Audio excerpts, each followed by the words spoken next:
There is a country where billionaires can place their own attorneys inside top law enforcement agencies to sue companies they don't like. Is it Russia, China, Mexico?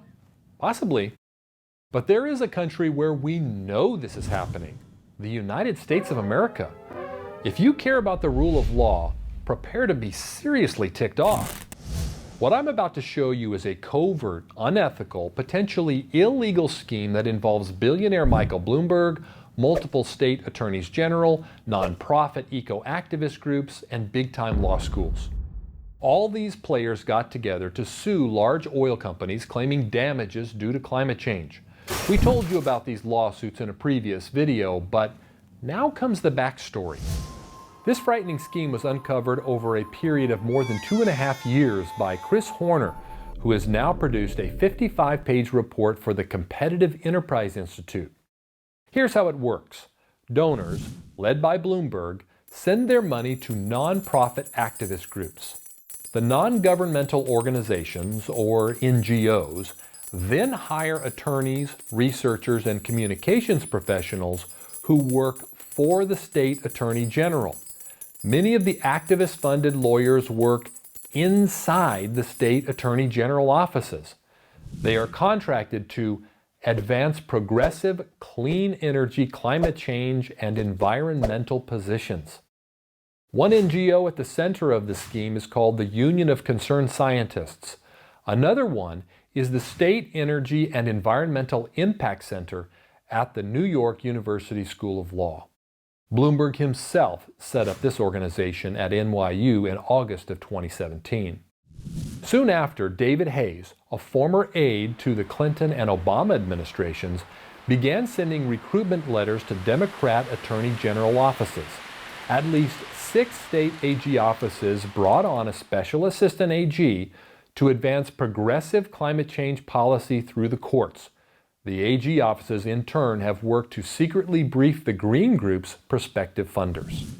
One goal of placing these NGO-funded lawyers and specialists within state attorney general offices was to generate litigation against major energy companies under the premise that their product is causing and will cause more significant damage due to climate change.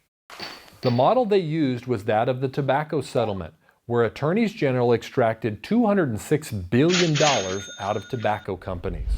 But so far, the legal action against oil companies hasn't worked out. Lawsuits were filed in California, New York, Colorado, and Rhode Island. Already, 2 of these lawsuits have been summarily thrown out by the courts.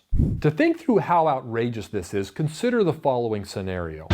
What if oil companies were allowed to place their lawyers inside AG offices around the country to push their agenda and to pay these lawyers through a shadowy back channel? That would be crazy and wrong. But that's exactly what the wealthy enemies of oil companies are doing right now.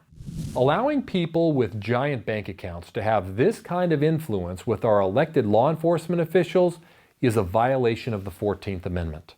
And 501c3s renting their nonprofit status to billionaires who infiltrate government agencies with activist lawyers also stinks to high heaven. By the way, we only know about all this unethical behavior because the Competitive Enterprise Institute and a few others relentlessly filed Freedom of Information Act requests to state attorney general offices. Many of these law enforcement officers stonewalled CEI for many months, and some are still doing it today, which is a violation of sunshine laws. And I've saved the worst for last. Horner has released yet another report for CEI that explains how big money activists are using similar methods to push their climate change agenda in governors' offices as well. Tens of millions of dollars, NGO pass-throughs, and activist off-the-book staffers working inside government offices or placed in nonprofits where they can be at governor's disposal. And this is happening in the United States of America. Ticked off yet? For the Clear Energy Alliance, I'm Mark Mathis. Power on. Thank you for watching this video. Please subscribe to our YouTube channel to be notified when new videos are released. And check out our website, clearenergyalliance.com. the place where flawed premises on energy are exposed.